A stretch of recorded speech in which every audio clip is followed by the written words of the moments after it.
तिलमुन आप सभी को। लुट्टन सिंह के दोनों बेटे मजदूरी करके लाते, उसी से गुजर बसर होती।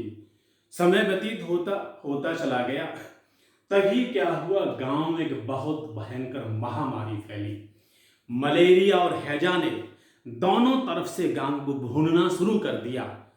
गांव में एक दिन में 4-4, 5-5 लाशें उठने लगी। गांव धीरे धीरे खाली होने लगा।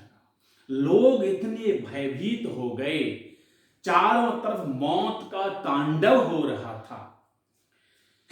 मौत ही मौत चारों तरफ दिख रही थी।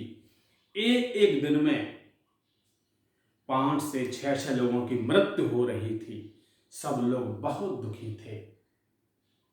इस महामारी से निपटने का कोई उनके पास प्रबंध भी नहीं था। ऐसी स्थिति में गांव के लोग जब सुबह उठते थे, अपनी झोपड़ियों से खांसते, कूदते, चिल्लाते बाहर आते थे। सूर्य उदय होता था, थोड़ा परिवेश में परिवर्तन होता था, थोड़ा अच्छा लगता था। लेकिन जैसे जैसे शाम ढलती थी, फिर वही स्थिति बहुत दर्दनाक बन जाती थी। केवल उल्लुओं के, गीदड़ों के, पेचकों के चिल्लाने की आवाज सुनाई पड़ती थी, बाकी किसी की आवाज नहीं आती थी। सब अपनी झोंपड़ियों में घुस जाते थे और इतना डरे हुए थे कि पास में दम तोड़ते हुए बच्चा जो माँ माँ कहकर पुकार रहा है, माँ में इतनी हिम्मत नहीं होती थी उसको पास जाकर पूरा बेटा कह के सीने से लगा ले। बहुत भयभीत थे, बहुत डरावना समय चल रहा था, लोग मर रहे थे। उस स्थिति में लुट्टन सिंह संध्या काल से लेकर रात भर अपनी ढोलक बजाता रहता था। लुट्टन सिंह की ढोलक में कोई संजीवनी शक्ति नहीं थी, नहीं उसकी ढोलक लोगों को उस महामारी से निजात दिला सकती थी। लेकिन उस ढोलक के सुनने से लोगों में मृत्यु का भय नहीं रहता था। लोगों के सामने दंगल की आवाज, दंगल का दृश्य आ जाता था, इसलिए लोग मृत्यु से डरते नहीं थे। उसका अतिरिक्त उसमें कोई और दूसरी शक्ति नहीं थी। रोग को कम करने कोई उसके अंदर परिकल्पना नहीं थी।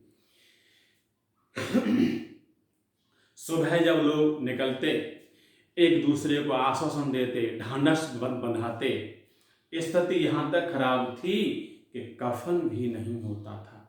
लोगों को जलाने, दफनाने, अंत्येष्टि क्रिया करने तक की व्यवस्था नहीं थी। लोग अपने स्वजनों को, जिनकी मृत्यु हो जाती थी, नदी में प्रवाहित कर देते थे। इसी बीमारी की चपेट में लुट्टन सिंह के दोनों बेटे भी आ गए।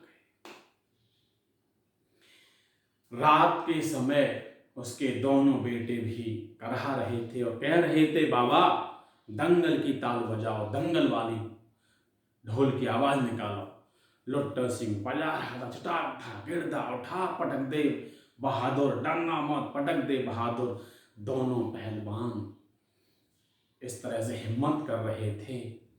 दोनों ने थोड़ी सी मिट्टी हाथ से, दांत से खोद ली, लेकिन सुबह होते होते लुट्टन सिंह के दोनों पहलवानी बच्चे भी इस संसार से चले गए।